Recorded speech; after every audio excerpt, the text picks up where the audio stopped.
Assalamualaikum warahmatullahi wabarakatuh.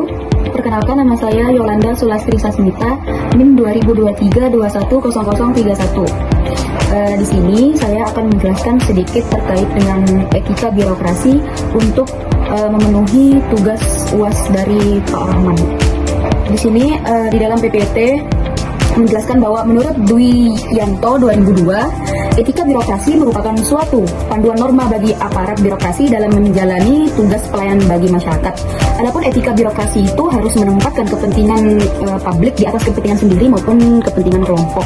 Etika birokrasi berfungsi sebagai sistem nilai dan pedoman sikap, tingkah laku serta perbuatan baik pegawai negeri atau aparatur sipil negara dalam melaksanakan tugas sehari-hari dan pergaulan hidup sehari-hari.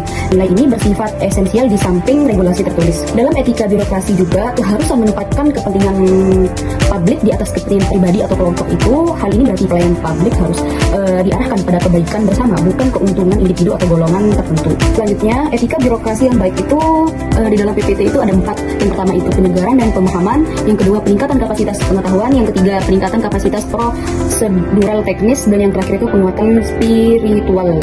Yang pertama, penyegaran dan pemahaman itu artinya harus ada upaya dari pemerintah untuk memberikan penyegaran dan pemahaman kembali tentang peraturan perundang-undangan yang berkenan dengan birokrasi, termasuk dalam pelayanan publik atau pelayanan kepada masyarakat. Penyegaran dan pemahaman itu sangat penting dikarenakan memastikan para birokrat itu mematuhi hukum dan memberikan pelayanan publik sesuai dengan regulasinya. Yang kedua itu peningkatan kapasitas pengetahuan. Peningkatan kapasitas birokrat berkenan dengan pengetahuan, empati, nilai-nilai ketakwaan. Dalam bahasa yang lebih sederhana adalah peningkatan kualitas emosional, spiritual, dan kecerdasan intelektual.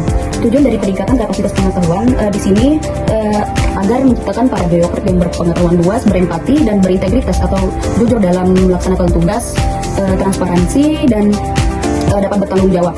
Yang ketiga, peningkatan kapasitas prosedural teknis. Peningkatan kapasitas birokrat dalam hal prosedural teknis berkenaan dengan tugas dan fungsinya dalam memberikan pelayanan kepada masyarakat.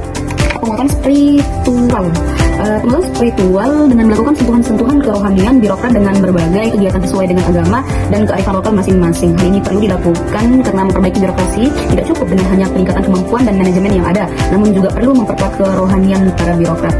Yang artinya dengan penguatan spiritual maka diharapkan para birokrat itu dapat menjalankan tugasnya sesuai dengan tugas mereka masing-masing dan menjalankan tugasnya itu berintegritas atau jujur dan efisiensi. Adapun penguatan spiritual itu seperti meningkatkan kesadaran akan nilai-nilai spiritual dan etika yang terkait dengan pekerjaan, dan para birokrat itu juga dapat membuat keputusan tepat dan akurat berdasarkan nilai-nilai spiritual dan etika.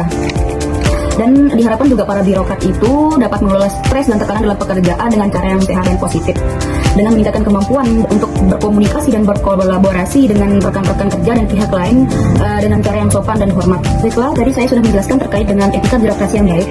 Selanjutnya di sini saya akan menjelaskan terkait dengan perilaku dan budaya birokrasi.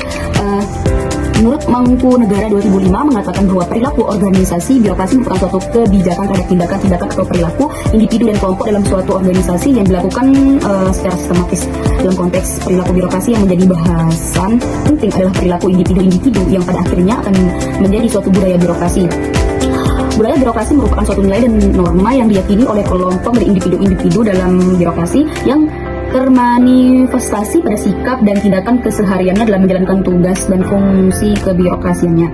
Perilaku birokrasi ini merujuk pada cara-cara yang digunakan oleh para birokrat itu dalam menjalankan tugas-tugasnya, bagaimana dia berinteraksi dengan rekan kerja, bagaimana sikap dia melayani, dan bagaimana dia dalam menghadapi tantangan dalam lingkungan kerja.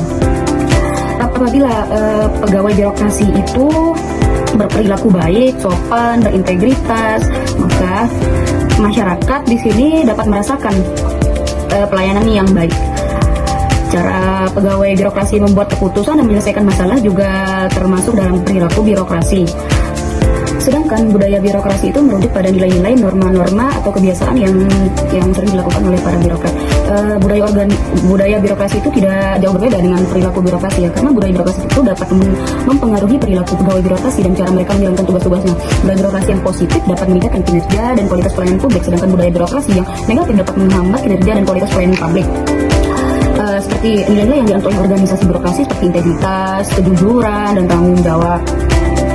Baiklah, tadi saya sudah menjelaskan sedikit terkait dengan perilaku dan budaya dalam birokrasi. Selanjutnya saya akan menjelaskan tentang beberapa faktor yang mempengaruhi perilaku dan budaya dalam birokrasi, yaitu adanya perilaku dan budaya. Dalam perilaku itu ada 3 poin. Yang pertama itu pengetahuan, perasaan, dan dorongan nurani. Sedangkan dalam budaya itu ada 5 poin. Yang pertama itu pendiri organisasi, pemilik organisasi, sumber daya manusia, pihaknya yang memiliki kepentingan, dan masyarakat. Faktor pertama yang mempengaruhi perilaku birokrasi yaitu pengetahuan. Dengan pengetahuan yang dimiliki oleh pegawai birokrasi dapat mempengaruhi perilaku mereka dalam menjalankan tugas-tugasnya. Pengetahuan yang akurat dan relevan dapat membantu pegawai birokrasi untuk membuat keputusan yang tepat dan menjalankan tugas-tugasnya dengan efektif. Dengan adanya pengetahuan itu, maka mereka itu akan dapat melayani masyarakat dengan lebih baik. Selanjutnya, faktor kedua yang mempengaruhi perilaku birokrasi adalah perasaan. Perasaan dan emosi pegawai birokrasi dapat mempengaruhi perilaku mereka dalam menjalankan tugas dan bagaimana mereka berperilaku dengan para rekan kerja dan pihak lain. Pegawai birokrasi yang memiliki perasaan positif seperti kebahagiaan dan kegembiraan dapat membuat pegawai birokrasi lainnya lebih produktif dan efektif. Sedangkan perasaan negatif seperti stres dan kecemasan dapat membuat mereka itu kurang produktif. Yang dimana ketika perasaan mereka itu sedang tidak baik, maka di saat mereka melayani masyarakat atau apabila mereka berinteraksi dengan rekan kerja itu mereka kayak nggak baik gitu perlakuannya. Apabila mereka rasanya sedang baik atau gembira itu, maka perilaku mereka dalam melayani itu juga lebih baik. Selanjutnya, yang terakhir faktor yang mempengaruhi perilaku birokrasi yaitu dorongan naluri, yang dimana dorongan naluri dalam perilaku birokrasi ini merujuk pada kemauan pegawai birokrasi untuk membuat keputusan dan menjalankan tugas-tugas mereka itu berdasarkan pada nilai-nilai dan prinsip-prinsip yang mereka anut sendiri. Dorongan naluri ini dapat mempengaruhi perilaku pegawai birokrasi dalam beberapa cara. Yang pertama itu mengambil keputusan yang tepat, yang kedua menjalankan tugas-tugas dengan berintegritas, yang ketiga mengatasi konflik dan tantangan, yang keempat itu meningkatkan kualitas pelayanan. Dengan demikian, dorongan naluri adalah faktor yang penting dalam perilaku birokrasi yang dapat mempengaruhi kemampuan pegawai birokrasi untuk membuat keputusan yang tepat dan menjalankan tugas-tugas dengan integritas dan meningkatkan kualitas pelayanan mereka. Apabila dorongan nurani mereka itu tidak baik, maka yang mereka kerjakan atau yang di saat mereka melayani itu, maka perilaku mereka itu tidak baik gitu. Apabila dorongan naluri mereka itu baik, maka perilaku mereka itu juga baik. Selanjutnya saya akan menjelaskan terkait dengan faktor-faktor yang mempengaruhi budaya birokrasi. Yang pertama itu pendiri organisasi. Pendiri organisasi itu sangat mempengaruhi budaya birokrasi dengan nilai-nilai dan visi misi mereka. Pendiri organisasi dapat menetapkan tujuan dan arah organisasi serta menciptakan lingkungan kerja yang sesuai dengan nilai-nilai mereka. Yang selanjutnya itu pemilik organisasi, yang dimana pemilik organisasi ini dapat mempengaruhi budaya birokrasi dengan keputusan-keputusan mereka. Pemilik organisasi dapat menetapkan kebijakan dan prosedur yang mempengaruhi bagaimana organisasi itu beroperasi atau berjalan. Yang selanjutnya sumber daya manusia. Sumber daya manusia itu mempengaruhi budaya birokrasi dengan kemampuan dan keterampilan mereka. Sumber daya manusia yang berkualitas dan membantu organisasi mencapai tujuan dan menciptakan lingkungan kerja yang positif. Dengan sumber daya manusia yang baik, maka budaya birokrasi juga baik. Selanjutnya, pihak yang memiliki kepentingan. Pihak yang memiliki kepentingan dapat mempengaruhi budaya birokrasi. Dengan kebutuhan dan harapan mereka, pihak yang memiliki kepentingan ini dapat meliputi pelanggan, pemasok, dan masyarakat, sehingga itu dapat mempengaruhi budaya birokrasi. Selanjutnya, masyarakat dapat mempengaruhi budaya birokrasi dengan nilai-nilai dan norma-norma yang berlaku.